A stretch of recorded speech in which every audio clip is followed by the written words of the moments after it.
Hi viewers, இன்னைக்கு நம்ம இது போல பாதுஷா ரொம்ப சாஃப்டான பாதுஷா எப்படி செய்யறதுன்னு பார்க்கலாங்க. நல்ல உள்ள லேயராகவும் சூப்பராக செய்யலாங்க. இந்த வீடியோவை ஃபர்ஸ்ட் பார்க்குறீங்கனாக்க ரேகா குக்கிங் சேனலுக்கு சப்ஸ்கிரைப் பண்ணுங்க, கூடவே இருக்கிற பெல் ஐக்கானை கிளிக் பண்ணுங்க. வாங்க வீடியோக்குள்ளே போகலாம். இந்த கப்பில் 4 கப்பு மைதாங்க,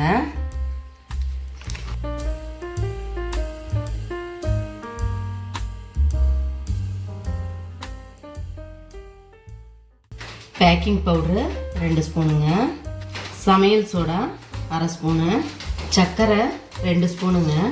இந்த சர்க்கரை எதுக்கு நம்ம ஆட் பண்ணுறோம்னா பாதுஷாவில் உள்ள லேயராக இருக்கிறத கரெக்டாக ஃபார்ம் பண்ணி வருங்க. அதுக்காக தான் இந்த சர்க்கரை ஆட் பண்ணுறது. மாவை எல்லாம் மிக்ஸ் பண்ணிக்கோங்க. எல்லாம் மிக்ஸ் பண்ணிவிட்டு நடுவில் கொஞ்சம் குழி பண்ணிக்கோங்க. நம்ம அளந்த அதே கப்பில் 1 கப்பு நெய்யுங்க. நெய்யை உருக்கி ஆற வச்சு எடுத்துக்கோங்க. இப்படியே நெய்யோட மிக்ஸ் பண்ணாட்டி எல்லாம் ஒன்றா எல்லா மாவும் கலந்துக்கோங்க. இப்படி எடுத்து இப்படி பிடிச்சோம்னா நல்லா உருண்டையாக பிடிபடணும். அப்படி பிடி வரல உதிரியாக விழுந்துச்சுன்னா இன்னும் கொஞ்சம் நெய் ஆட் பண்ணி பிசைஞ்சுக்கோங்க. இது போல் பசையாக இருக்கிறது கரெக்டான பக்குவங்க பாதுஷாவுக்கு. இது போல் இருந்தால் தான் நல்லா சாஃப்டாக வருங்க. இப்போ நம்ம கொஞ்சம் கொஞ்சமாக தண்ணி தெளித்து நல்லா பிசைஞ்சு எடுத்துக்கலாம். கையை இது போல் வச்சு தாங்க பிசையணும். அமுத்தி சப்பாத்தி மாவுக்கு பிசைகிற மாதிரி பிசைஞ்சிடக்கூடாது, ஹார்டாகிடும் பாதுஷா. இப்படி தூக்குனாப்பில் போட்டு நல்லா பிசைங்க, அமுத்தி பிசைஞ்சிடாதீங்க.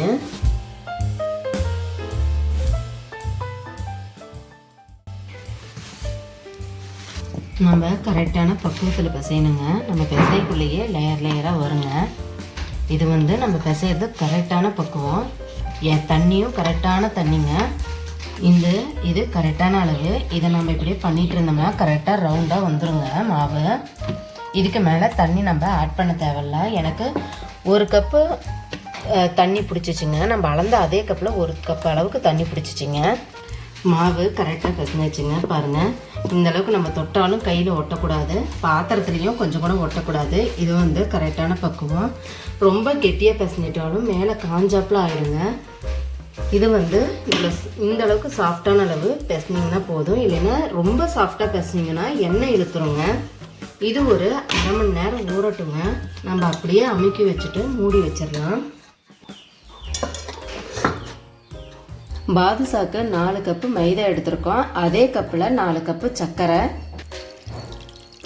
1 கப் அளவு தண்ணி,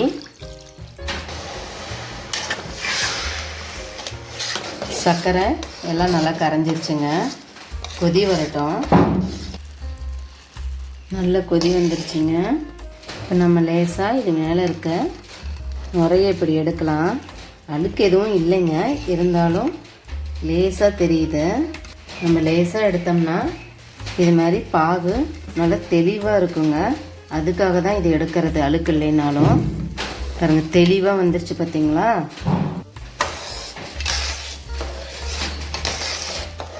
இப்போ பதம் வந்துருச்சான்னு நம்ம செக் பண்ணலாங்க.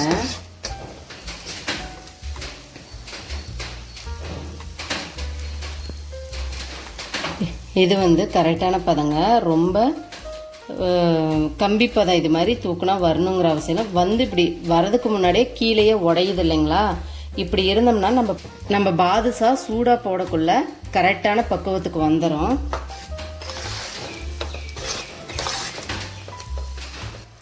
இது அப்படியே ஒரு ஓரமாக எடுத்து வச்சிடலாம். கடாயில் எண்ணெய் ஊற்றி அடுப்பு பற்ற வச்சாச்சுங்க. இப்போ நம்ம மாவு உருண்டை பிடிச்சி எடுத்துகிட்டு வந்துடலாம். மாவு பிசைஞ்சு வச்சுருக்கிறத இப்போ இது போல் எடுத்து இப்படி பார்த்தீங்கன்னா இங்கே பாருங்கள், லேயராக இருக்குது. நம்ம எந்த அளவுக்கு உள்பக்கம் வரைக்கும் எடுத்து பார்த்தா கூட அந்த லேயர் வருங்க. இங்கே பாருங்கள். இப்போ நம்ம உருண்டை பிடிச்சி ரெடி பண்ணலாம். மாவை 2ஆக பிரிச்சுக்கோங்க. நம்ம அழுத்தி பிசையாமல் தூக்கி பிசைஞ்சதுனால தாங்க இது மாதிரி பஃப்னு நல்லா இதாக இருக்குது. இல்லைன்னா ஹார்டாக மாறி இருக்கும்.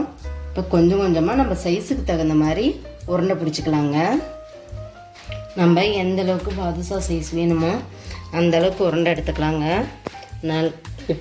இது மாதிரி உருண்டை பிடிச்சி இப்படி குலோப்ஜாமுக்கு அடிபாகம் வரைக்கும் செய்வோம் இல்லைங்களா, இது மாதிரி தட்டையாக பண்ணி இப்படி மேல் ரவுண்டு பண்ணுங்கள்.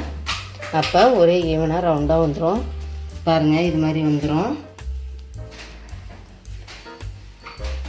இந்தளவுக்கு குலோப்ஜாம் மாதிரி அழுத்தி தட்டிக்கோங்க. இப்போ இது மாதிரி லேயர் மாதிரி இருக்கும். இந்த இடத்துல ஒரு அமுக்கு இது மாதிரி நான் உள்ளங்கையில் வச்சு பெருவிரலில் இப்படி ஒரு அமுக்கு அமுத்திக்கோங்க. பாருங்கள் எந்தளவுக்கு வந்திருக்குன்னு. இது மாதிரி எல்லா மாவையும் நம்ம இது போல் உருண்டை பிடிச்சி செஞ்சு எடுத்துகிட்டு வந்துக்கலாம். நம்ம எல்லா மாவும் இது மாதிரி உருண்டை பிடிச்சி ரெடி பண்ணி எடுத்தாச்சுங்க. இப்போ நம்ம எண்ணெயில் பொரித்து எடுத்துகிட்டு வந்துக்கலாம். எண்ணெய் லேசாக தாங்க காஞ்சிருக்கணும், ரொம்ப எண்ணெய் காஞ்சிருக்கக்கூடாது. போட்டால் இது மாதிரி லேசாக பபுள்ஸ் வரணுங்க. அந்தளவுக்கு இதுங்கனால உள்ள வரைக்கும் நல்லா வேகும்.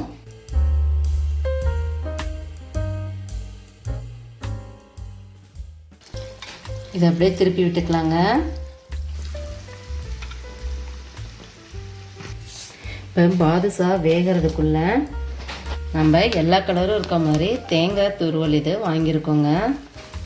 இது நம்ம 5 கலரும் கொஞ்சம் கொஞ்சமாக எடுத்து எல்லா கலரையும் மிக்ஸ் பண்ணிக்கிட்டாச்சுங்க. நம்ம பாதுஷா கொஞ்சம் கொஞ்சமாக ரெடி ஆகிட்டே வருது. நல்லா கோல்டன் ப்ரௌனில் வரட்டுங்க.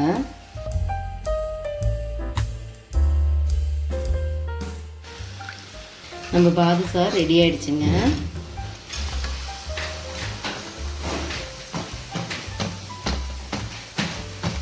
இதை எடுத்த அதே ஹீட்லேயே பாகில் போட்டுருங்க.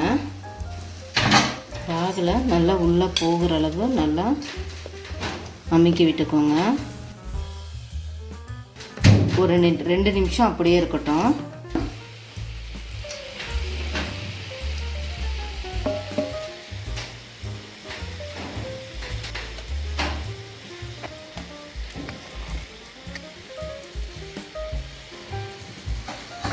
இப்போ நம்ம எடுத்த அதே பசையிலேயே நம்ம இந்த தேங்காய் துருவலை மிக்ஸ் பண்ணிடணுங்க.